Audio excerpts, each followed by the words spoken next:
Right now, the big question is, how do I keep AI from taking my job? And the truth is, AI is not going to take your job. The guy who knows how to use AI is going to take your job. The guy who knows how to tell AI what to do, when to do it, and why to do it. That is the key. Sorry, I had to step over a mud puddle. So technology keeps moving forward. All you have to do is really just look around you. Look at your phone, the phone you have in your hand right now. Did you think that the email that you use for free wasn't going to have an effect on the Postal Service, almost bankrupt them? Everybody thought the Postal Service was going to last forever, and it almost came to a crashing end. But they learned how to pivot. The thing that saved the post office was not raising the price of stamps, but being of service to some of the customers. For example, the rise of Amazon led to the rise of other delivery services like FedEx and UPS. They did not have the infrastructure and delivery set up so they could deliver to these little remote areas that are out of their normal delivery range. That's too expensive for them to deliver a single package to someone 10 miles outside of the town or something like that. So they hired the United States Postal Service to deliver these packages because they've already got the route set up. They've already got the infrastructure in place. So that's what really saved the USPS, was the fact that they found a new customer, a new service to offer that wasn't there before. That's how technology changes things. It has negative effects and it has benefits. Your job is to figure out the benefits of how technology is going to change your job. One simple thing you can do is just start using AI right now in everyday tasks. Learn the limitations of it, when you can trust it, when you can't trust it, what simple things you can give it that it can handle really easily, and then learn when it starts telling you lies, because it will confidently give you an answer that's completely wrong. You've got first-hand experience. So that's where your superpower lies. That is your anti-AI superpower, is you figuring out the things in your job, in your life, that AI is really good at fixing and what it can't fix, what it can't answer confidently, what it can't do. So really, the choice is yours, because technology keeps moving on. All you have to do is look around. Look at the device in your hand. It replaced physical mail. It replaced physical cameras. It destroyed Kodak. Destroyed all the little kiosks where you used to drop off your rolls of film and have it processed and then go back and pick it back up. So your job, your mission, should you accept it, is to go out there and find one task today that is simple.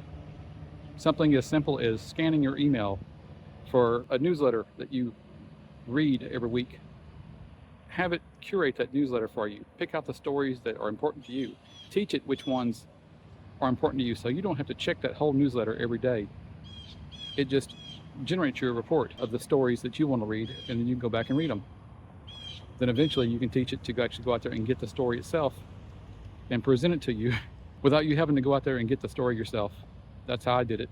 Started out one step at a time. One small task. Get that one small task automated, then figure out the next step. Why it didn't work. What AI got wrong. How do I train this thing to be my assistant? So just like this guy who just passed me up in the golf cart, eventually those golf carts can be self-driving. There's probably even going to be a robot caddy sitting next to him who's going to tell him which putter to use when he's on the driving range.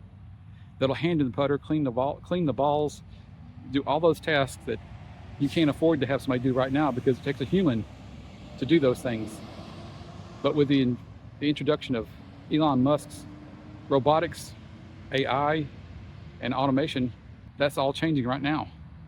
Eventually, he's going to integrate this Grok bot that he's just released that can replace a person who works a desk job with a full robotic system, a physical robot that actually can become your new hire, for lack of a better term. He's like a new hire.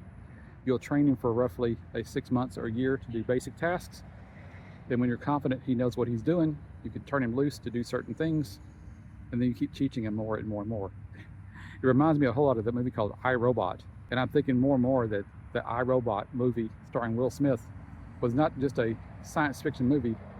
It was more like a documentary, because just look at what's happening right now, the evolution of technology. Right now, AI is slowly replacing people at digital tasks. Anything that can be done at a computer. They're building out more and more autonomous robots that can handle more and more complex tasks. How long before that becomes so cheap that everybody can afford to have a robot in their house? And it's probably going to happen sooner than you think. So here's one of the most important things I took away from that movie was the scene where the robot dove into the water and had a choice to either save Will Smith or the little girl in the car that was sinking.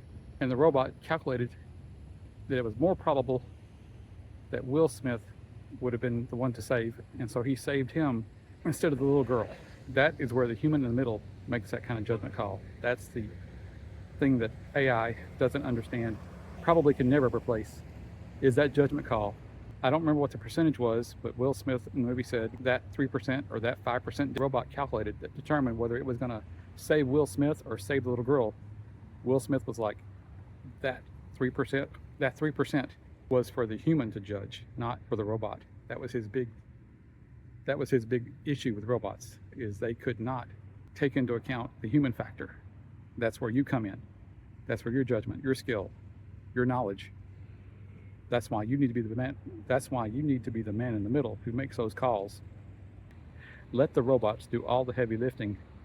You just make sure they do it right.